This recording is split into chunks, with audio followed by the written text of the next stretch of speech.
इसका यहाँ से कवरिंग उतार दी है तो आपको ये उसका एक सेपरेट पोर्शन नजर आ रहा है। सर्कमवेलेट होता है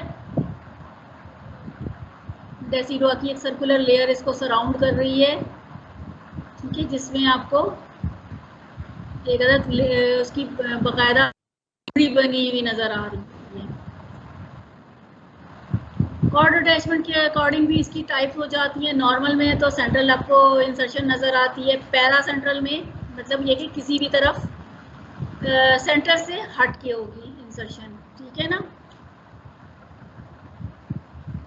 मार्जिनल इंसर्शन और battledore placenta, here you can see battledore और marginal insertion of this placenta बिल्कुल मार्जिन पे जाके अटैच है। Then we have velamentous cord, velamentous cord में मेम्ब्रेन्स के साथ अटैच है। प्लेसेंटा तो ये अंदर नजर आ रहा है और this cord it is attach to the membranes, vital membranes के साथ अटैच है। हो सकता है ऐसा? ओके जी, अटैचमेंट एबनॉर्मलिटीज हो सकता है बच्चे। अटैचमेंट एबनॉर्मलिटीज जो है, अटैचमेंट एबनॉर्मलिटीज में आपके पास आ जाएगा। नॉर्मली क्या होगा, एंटीरियर वॉल में भी हो सकता है, ज्यादातर फंडस पे होगा। नॉर्मल एरिया जो है अटैचमेंट का वो ये है कि आइदर फंडस और posterior wall and very rarely anterior wall, ठीक है ना। एंटीरियर वॉल में क्या होता है बेटे? फंडस ऑफ द यूट्रस पढ़ लो बैठ के जाके, पहला लेक्चर मेरा। ये वाला एरिया जो होता है उसको फंडस कहते हैं यूट्रस की। ये वाला पोर्शन इसका सर्विक्स है, ठीक है। एंटीरियर वॉल है, पोस्टीरियर वॉल है। यूजुअली पोस्टीरियर वॉल पे अटैच होता है, एंटीरियर वॉल पे भी अटैच हो सकता है। दिस इज नॉर्मल साइड्स, ठीक है ना। नॉर्मल साइड्स के से सेपरेट अगर कहीं अटैच होगा तो हम उसको एबनॉर्मल कहेंगे। एबनॉर्मल साइड्स ऑफ अटैचमेंट्स होंगी। इस नॉर्मल अटैचमेंट में भी डिफरेंट पोर्शंस हो सकते हैं कि एक अदर बेजल प्लेट की फॉर्मेशन हुई है, जो व्हाइटिश लाइन नजर आ रही है, दिस इज बेजल प्लेट।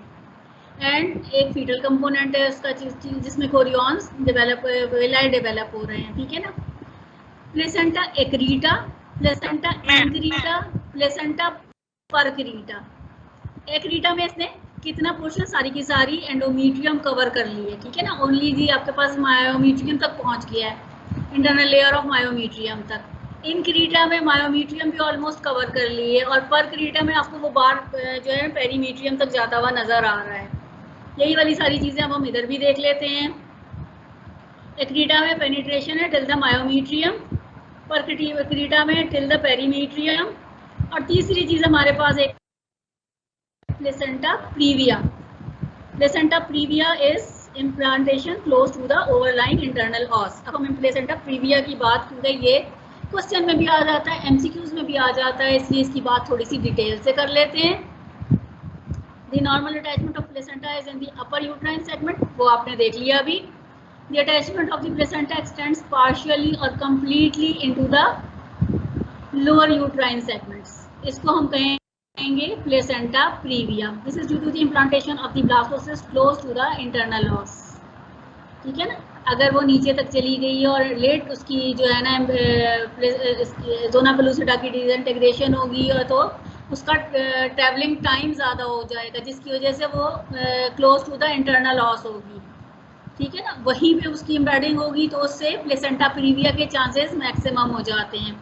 अब there are degrees of placenta previa. First degree placenta previa is known as that placenta which has attachment of does not extend to the internal os, यानी close नहीं करेगा। यहाँ पे आप देख रहे हो टाइप 1 में क्लोजली अटैच्ड है, लेकिन उसको बिल्कुल क्लोज नहीं कर रहा, उससे थोड़ा सा डिस्टेंस है। टाइप 2 में वो सेकेंड डिग्री जो है placenta previa is that placenta previa विच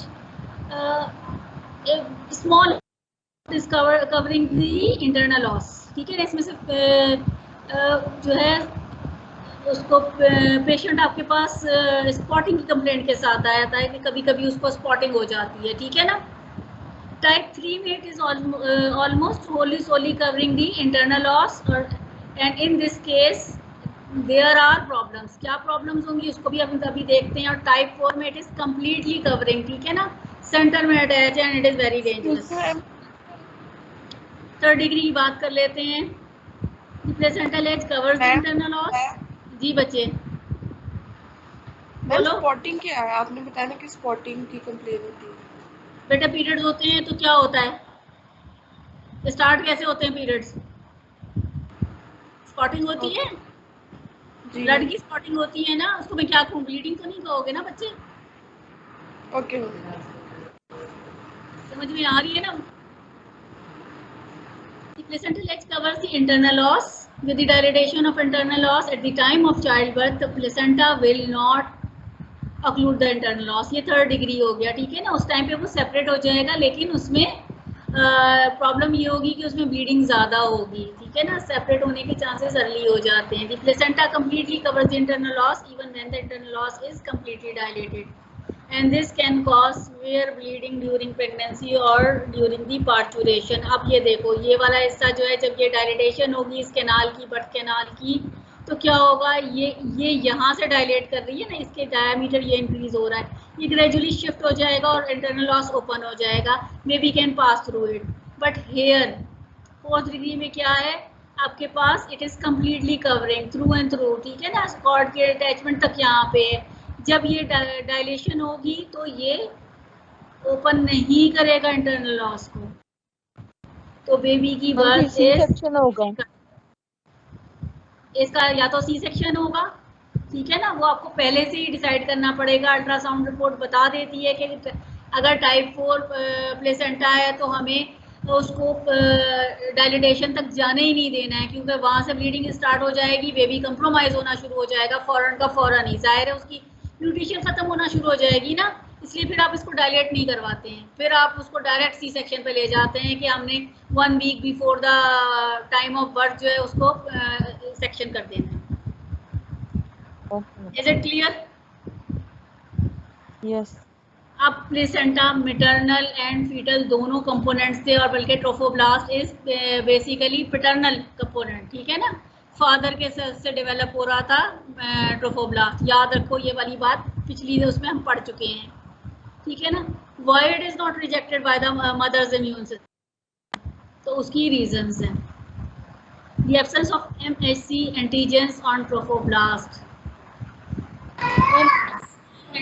ये बच्चे अपना वो बंद करो, जो भी maternal immunohistocompatibility complexes, MHC stands for maternal immunohistocompatibility complexes, ठीक है ना? ये एंटीजन जो है अगर ये प्रेजेंट होते हैं, इनकी क्लासेस हैं, ठीक है ना? एक क्लास 1A है, क्लास 1B है, जिसमें एक अदर जो है वो पुअरली रिकग्नाइजेबल है, दूसरा जो है ना इजीली रिकग्नाइजेबल है. जो इजीली रिकग्नाइज करेगी बॉडी, उसी के अगेंस्ट एंटीजेंस एंटीबॉडीज बनाएगी ना, प्रोड्यूस करेगी.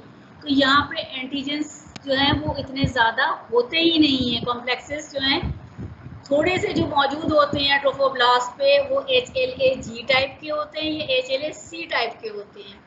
तो HLA-G टाइप जो है क्लास 1A में, B में आती है, जो कि एक्स्ट्राविलस ट्रोफोब्लास्टिक सेल्स. ये कौन से थे एक्स्ट्राविलस ट्रोफोब्लास्टिक सेल्स? जो साइटोट्रोफोब्लास्टिक शेल की फॉर्मेशन हो रही थी, ये वो वाले सेल हैं, ठीक है ना?